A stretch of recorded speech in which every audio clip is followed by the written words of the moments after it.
Hello student, how are you? I am Sudarshan Kumar, teacher physics. So student, today I will discuss about the work done and types of work done. तो हमने जो previous lecture में जो discuss किया था work done के बारे में डिस्कस किया था।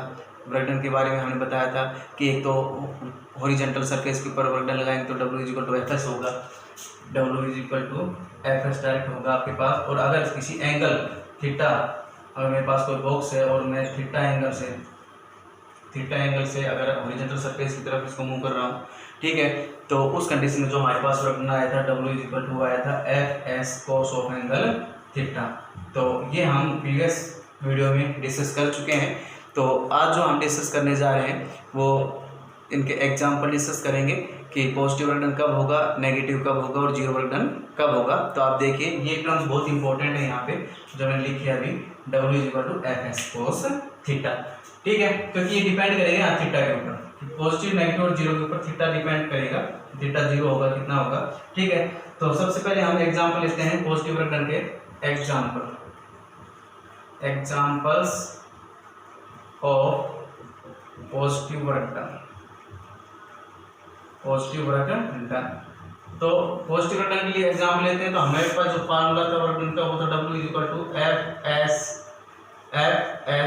cos of angle theta, Fs cos of angle theta. इसको इक्वेशन नंबर हम फर्स्ट डाल लेते हैं, ठीक है, ये आपने नोट रखना है। तो इस कंडीशन में हम देखेंगे इफ नंबर 1, इसे डिस्कस करेंगे, एग्जाम्पल वगैरह डिस्कस करेंगे। तो सबसे पहले तो देखो इसमें if angle theta =0 degree, angle theta = कितना हो 0 degree, then equation first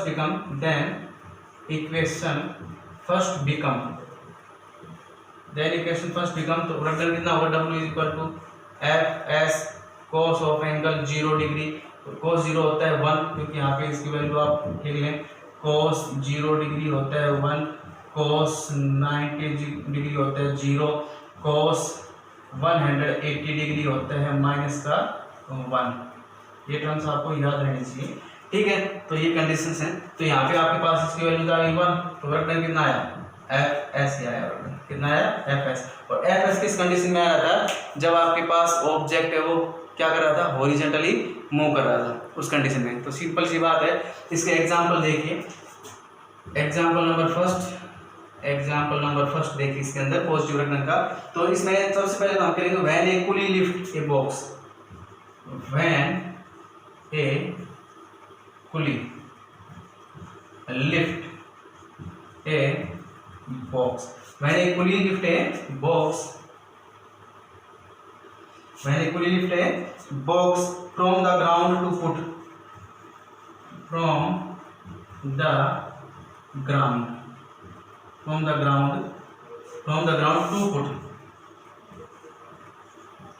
his head,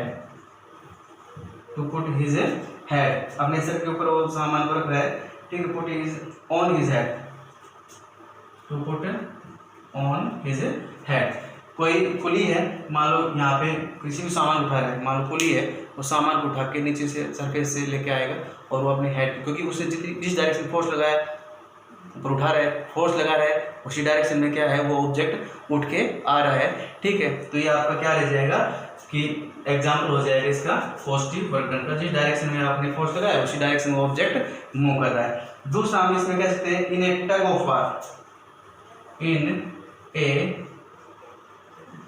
of war, रस्साकसी का खेल, ठीक है, रस्साकसी खेल आपने कभी खेला है, खेलना बड़े मजे आते हैं। In a tug of war the work done by a winning team, the work done by a winning team,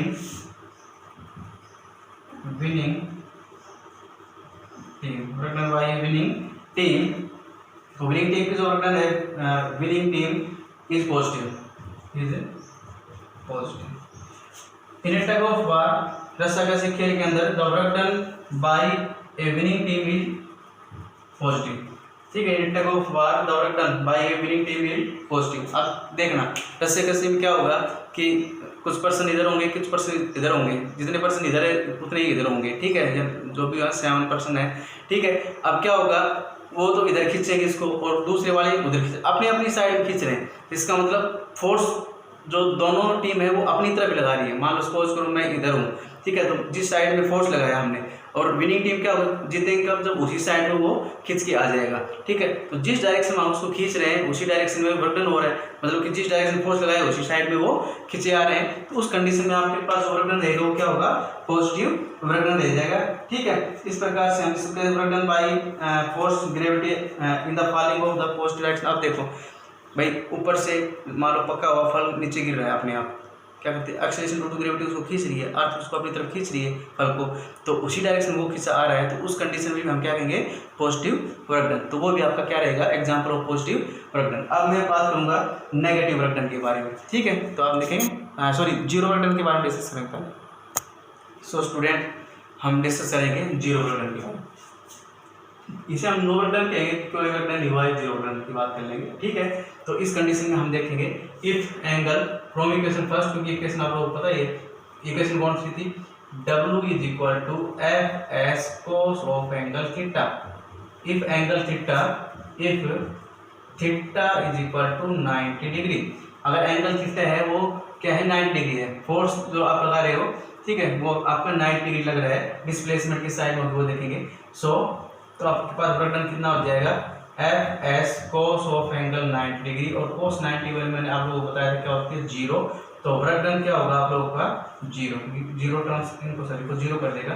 तो उस कंडीशन में हम कहेंगे कोई वर्क डन नहीं हुआ, ठीक है। कैसे, एग्जाम्पल देखिए, इसमें कुछ एग्जाम्पल बता रहा हूँ आप लोगों को। तो इस कंडीशन में हम क्या करेंगे, डेफिनेशन किस प्रकार देंगे कि इसमें नो वर्क डन या जीरो वर्क डन के लिए कहेंगे कि एफ और एस जो फोर्स लगा रहे हैं वो क्या है, परपेंडिकुलर लग रहा है किसी बॉडी के ऊपर, और वर्क डन आपका जो हो रहा है वो उसके परपेंडिकुलर हो रहा है, यानी कि फोर्स के बीच में और वर्क डन के बीच में जो एंगल होगा वो कितना होगा, 90 डिग्री का होगा, और 90 डिग्री के अंदर जब एंगल होगा तो उस कंडीशन में आप लोगों के पास क्या होगा, वर्क डन जीरो होगा, ठीक है। तो ये कंडीशन आपकी जीरो वर्क डन रहेगी। नो वर्क डन की भी कह सकते हैं, no work done is said to be when force acting right angle to the displacement of the body. Force लग रहा है वो राइट एंगल लग रहा है, डिस्प्लेसमेंट मान लो डिस्प्लेसमेंट इधर हो रहा है और फोर्स लग रहा है वो, मान लो डिस्प्लेसमेंट इधर हो रहा है, फोर्स लग रहा है वो इधर लग रहा हो, मान लो मैं खड़ा हुआ हूँ, ठीक है, और मेरे सर के ऊपर कोई बॉक्स है, तो बॉक्स फोर्स किधर लगेगा, नीचे की तरफ लगाएगा, ठीक है, और मैं मूव कर रहा हूँ, मान लो चल रहा हूँ, इधर उधर मैं चल रहा हूँ, ठीक है, तो डिस्प्लेसमेंट भाई इधर हो रहा है, डिस्प्लेसमेंट होगा इधर, डिस्प्लेसमेंट इधर हो रहा है, फोर्स लग रहा है नीचे की तरफ, तो इस प्रकार से एंगल कितना बना, यहाँ पे एंगल बना 90 डिग्री का, ये एंगल 90 डिग्री का बन गया, 90 डिग्री का बनेगा तो क्या होगा, वर्क डन जीरो रहेगा। तो इस प्रकार से एग्जाम्पल भी आएंगे आपके पास कि कोई डंकी है उसके ऊपर बोझा लदा हुआ है, ठीक है, और वो चल रहा है तो कितना वर्क डन होगा, क्योंकि कोई कुली है वो मूव कर रहा है और अपने सर के ऊपर क्या कर रहा है, सामान लेके चल रहा है, तो उस कंडीशन में वर्क डन कितना होगा, जीरो होगा, ठीक है। ये सारे एग्जाम्पल आपके रहेंगे, और मैं और देता हूँ इसमें एग्जाम्पल नो वर्क डन का। व्हेन ए स्टोन, इसमें हम कह सकते हैं, इसके अंदर देखिए, when a stone attach to the string of the rotating. अब मान लो मेरे पास स्टोन है, कोई पत्थर बांध लिया मैंने, पत्थर बांध के एक रस्सी से, और मैं उसको घुमा रहा हूँ, तो वो क्या कर रहा है, वो मूव कर रहा है, ठीक है, और उस कंडीशन में जो फोर्स लग रहा है वो परपेंडिकुलर लगेगा, क्योंकि इस तरह से घूम रहे हैं, इस तरह से घूम रही है, तो उसके इस प्रकार से जो फोर्स लगेगा जो घूम रहा है उसके अंदर वो परपेंडिकुलर लगेगा, और उस कंडीशन में आपका वर्क डन क्या होगा, जीरो। अब एक्सेलरेशन इसके अंदर ये हो जाएगा, और हम इसमें और भी एग्जाम्पल बता सकते हैं जो इस प्रकार से हैं। नेक्स्ट एग्जाम्पल आप देख पाएंगे, work done by a force on gravity of a box laying on the roof of bus moving with constant velocity on a straight road is zero. बस है, बस के रूफ के ऊपर सामान रखा हुआ है और एक्सेलरेशन ड्यू टू ग्रेविटी उसके ऊपर नीचे की तरफ फोर्स लगा रही है, बस मूव कर रही है, ठीक है, सामान रखा हुआ है, नीचे की तरफ फोर्स लग रहा है, एक्सेलरेशन ड्यू टू ग्रेविटी, तो एंगल कितना बन रहा है, 90 डिग्री। एंगल जब 90 डिग्री का बन रहा है उस कंडीशन में हमने क्या कहा था कि वर्क डन क्या होगा, जीरो। तो ये आपका जीरो वर्क डन का एग्जाम्पल रहेगा। और इसके बाद हम डिस्कस करेंगे negative work done. Negative work done देखिए, ये नेगेटिव वर्क डन में क्या रहेगा कि इसके अंदर जो एंगल रहेगा वो 180 डिग्री का रहेगा। तो देखिए नेगेटिव वर्क डन के अंदर आप लोग देखेंगे, आपको फॉर्मूला याद होना चाहिए, एफ इज इक्वल टू क्या होगा, W is equal to F S cos of angle theta. ये आपका एक फॉर्मूला था। If angle theta, if theta जो एंगल है वो 180 डिग्री होगा, then W is equal to क्या होगा, F S cos of angle 180 degree. और मैं पहले बता चुका हूँ जो कोस 180 डिग्री की जो वैल्यू होती है वो होती है -1, तो जो वर्क डन आएगा वो आएगा -एफ एस। और हम कह सकते हैं जो वर्क डन रहेगा वो नेगेटिव रहेगा इस केस के अंदर। इसका एग्जाम्पल, बेस्ट एग्जाम्पल ये रहेगा कि मूविंग बस है, जब बस मूव कर रही है और हम सडनली क्या करते हैं, ब्रेक अप्लाई करते हैं। ब्रेक जब हमने अप्लाई किया तो रिलेटिव मोशन का अपोज कर रहा है, ठीक है, अपोज हो रहा है उस कंडीशन में, तो मोशन क्या हो रहा है उसका, स्लो हो रहा है। उस कंडीशन में जो फोर्स लग रहा है, जो ब्रेक जब अप्लाई किया उसमें जो फोर्स लग रहा है वो नेगेटिव वर्क डन ही कहलाएगा, ठीक है। इसके बाद और एग्जाम्पल हम देख सकते हैं, और एग्जाम्पल हमारे पास क्या रहेगा, देखिए कि when an object is lifted upward, when an object is lifted upward, object lifted upward to a certain height, to a certain height, certain height, to certain height, then the work done, then the work done by the force of gravity, by the force of gravity, force of gravity on the object is negative, on the object is negative। इसमें क्या होगा कि हम क्या करें, किसी भी body को ऊपर की तरफ उठा रहे हैं, देख हमने तो बॉडी को क्या किया, ऊपर की तरफ उठा रहे हैं, और जो फोर्स ऑफ ग्रेविटी जो लग रहा है वो नीचे की तरफ। भाई ऑब्जेक्ट को हम ऊपर उठा रहे हैं, फोर्स ऑफ ग्रेविटी लग रही है वो किस साइड लग रही है, नीचे की तरफ, तो हम ऊपर की तरफ उठा रहे हैं, फोर्स ऑफ ग्रेविटी नीचे की तरफ, तो इसका मतलब एंगल कितना बना, पूरा एंगल। भाई मैंने क्या किया, कोई बॉडी है, कोई बॉक्स है, मैं इसको लिफ्ट कर रहा हूँ ऊपर की तरफ, ठीक है, तो मैंने फोर्स ऊपर लगाया और एक्सीलरेशन ड्यू टू ग्रेविटी क्या लगे नीचे, तो एंगल कितना है यहाँ से 180 डिग्री, और 180 डिग्री का एंगल आते ही हम क्या कह देंगे कि वहाँ पे ऑब्जेक्ट के ऊपर जब लगाया गया जो वर्क डन है, या फोर्स लगाया हमने, जो वर्क डन हुआ है वो क्या होगा, नेगेटिव वर्क डन होगा। तो ये इसका बेस्ट एग्जाम्पल रहेगा नेगेटिव वर्क डन का। और दूसरा एग्जाम्पल और ले लो, जैसे हमने टग ऑफ वार की बात की थी, रस्साकसी का जो खेल था उसकी बात की थी, तो टग ऑफ वार के अंदर क्या होता है कि मैंने कहा भाई ये हमारे पास क्या था, टग है, ठीक है, यहाँ पे क्या लग रहा है, हमने यहाँ पे फोर्स लगाया है और हम यहाँ पे फोर्स लगा रहे हैं, ये फोर्स की साइड लग रहा है, ये फोर्स की साइड, एक दूसरे के दो टीम है वो एक दूसरे के अपोजिट फोर्स लगा रही है। मान लो ये टीम ए है और ये टीम क्या है, बी। अब ए टीम बी टीम है ये जीत गई, क्योंकि इसने क्या किया, फोर्स लगाया था और उसी डायरेक्शन में वो क्या कर देते हैं, उसी डायरेक्शन में रस्सा खिंच के आ रहा है, ठीक है, टक उसी साइड में आ रहा है, इसका मतलब ये विनिंग टीम थी। क्या थी ये, विनिंग टीम थी, विनिंग, ये आपकी विनिंग टीम है। अब विनिंग टीम है, उस समय तो वर्क था पॉजिटिव। अब जो लूजिंग टीम है जो हार गई थी, ठीक है, उस कंडीशन में हम देखेंगे क्योंकि ये क्या कर रहे थे, ये फोर्स लगाया इस साइड में और ये आ गया इस साइड में, तो अपोजिट एंगल लगा, ये इस साइड में खींचा और ये फोर्स इस साइड में लगा, तो इनका एंगल कितना बन रहा है, 180 डिग्री। जो 180 डिग्री एंगल बन गया, तो जो लूजिंग टीम है, जो हार गए हैं, उस टीम को भी हम क्या कहेंगे कि उस समय जो हमारे पास वर्क डन हुआ था उसका वो नेगेटिव वर्क डन कहलाएगा, ठीक है। तो ये इसका नेगेटिव वर्क डन का एग्जाम्पल हो जाएगा, ठीक है। और भाई इसमें अब इतना ही रहेगा, बाकी एक नो वर्क डन की बात और कर लेता हूँ मैं कि वर्क डन दूसरा, भाई वर्क डन हमारा कब नहीं हो सकता, एक तो मैंने बता दिया था आप लोगों को, अगर डिस्प्लेसमेंट 0 होगा तो उस कंडीशन में वर्क डन नहीं होगा। नो वर्क डन की बात करूँ, नो वर्क डन या 0 वर्क डन। अगर डिस्प्लेसमेंट इफ जैसे हमारे पास फॉर्मूला था, ये हमारे पास इक्वेशन नंबर फर्स्ट थी, इफ क्या था, W is equal to F S cos of angle theta. अगर मेरे पास डिस्प्लेसमेंट ही नहीं हो, अगर if S is equal to 0, अगर डिस्प्लेसमेंट ये 0 हो जाए, अगर डिस्प्लेसमेंट ही 0 होता तो वर्क डन कितना होगा, W is equal to F 0 cos of angle theta. तो चाहे कितना भी एंगल थीटा हो, कितना फोर्स लगाओ हमारे पास, तो वर्क डन कितना होगा, 0। वर्क डन कितना होगा आपका 0। इसका एग्जांपल बेस्ट ये रहेगा कि मैं दीवार क्या लगा रहा हूँ, धक्का लगा रहा हूँ, वी पुश, मान लो हम सभी क्या करें, वी पुश वॉल, ठीक है, जब वॉल को हम पुश कर रहे हैं और वॉल है वो डिस्प्लेस नहीं हो रही, वॉल है हमारे पास डिस्प्लेस नहीं हो रही, देयर इज नो डिस्प्लेसमेंट। तो डिस्प्लेसमेंट नहीं हुआ तो हम चाहे कितने भी 4 5 7 10 20 जितने भी पर्सन है उसको पुश करने में लगे रहेंगे, ठीक है, पर वॉल क्या नहीं हो रही, डिस्प्लेस नहीं हो रही। उस कंडीशन में हम कहेंगे कि हमारे जो वर्क डन किया, हमारे द्वारा जो वर्क डन हुआ वो 0 रहेगा, ठीक है। तो ये भी इसका 0 वर्क डन का एक एग्जाम्पल रहेगा, ठीक है। अब हम बात कर लेते हैं unit of work done. Unit of work, एक सिंपल लास्ट टॉपिक है, ठीक है। तो ये आएगा यूनिट ऑफ वर्क, ऐसा यूनिट ऑफ वर्क होगी joule.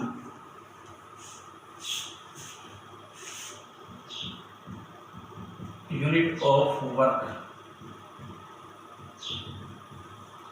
SI, unit of work is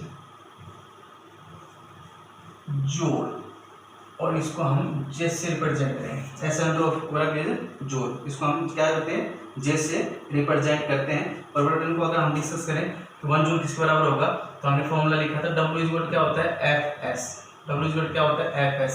मान लो 1 जूल को हमने डिफाइन करना है, ठीक है। 1 जूल, डिफाइन 1 जूल, अगर क्वेश्चन आ जाए डिफाइन 1 जूल, डिफाइन 1 जूल, तो कैसे करेंगे कि 1 जूल इज इक्वल टू कितना फोर्स है 1 न्यूटन, अगर फोर्स लगाएं और 1 मीटर डिस्प्लेसमेंट कर दे ऑब्जेक्ट या बॉडी, तो उस समय हम कहेंगे 1 न्यूटन मीटर, ठीक है। तो जूल की जो 1 जूल की डेफिनेशन आ जाएगी वो आएगी 1 न्यूटन मीटर, एंड हम इसमें लिखेंगे कि 1 joule is equal to 1 newton metre, 1 newton metre, ठीक है। ये इसकी डेफिनेशन आ जाएगी। Work is said to be done, work is said to be done, work is said to be done, work is said to be done, work is said to be done, is said to be 1 joule, is said to be 1 joule, 1 joule when if 1 newton, if 1 newton force acting on a body, 1 newton force, 1 newton force acting on a body, on a body displace